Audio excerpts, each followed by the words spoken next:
afternoon guys. Dito po tayo kay tapat ng Petron kay. Yan.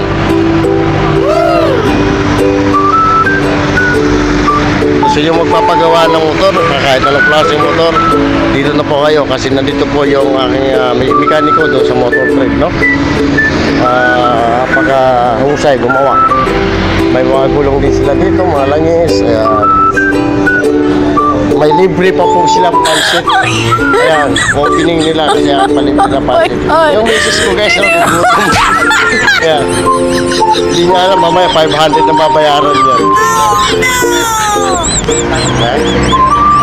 Yan po yung palibre nila guys. Ayan. Sagot, pansit. Kalamansi, misis? Gusto mo? Gusto mo kalamansi?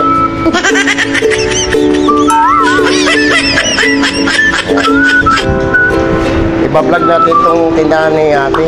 Nice! Pero ako yung nagpo-promote na libre. Pero bibigyan mo ang bag ha. Eh may mga gulong sila dito guys.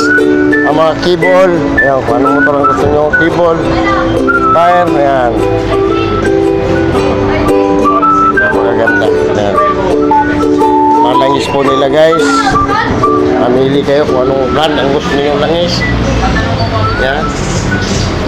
Ito yung mekaniko ko sa Moto 3. Dito yung aking taga-maintain ng ating Alsan, no? Yan.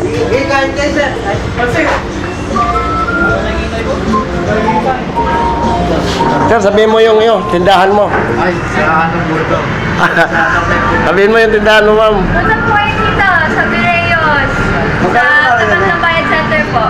Ayan. Transport. Coffee po.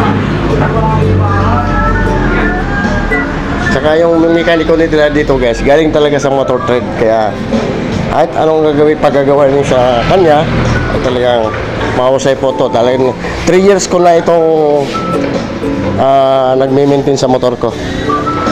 Ayan.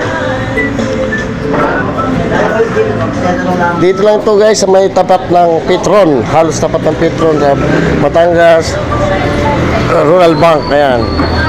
Tapat mismo ng Batangas Rural Bank. Ng bago ha, Palengking Bago, papunta kayong Palengking Bago.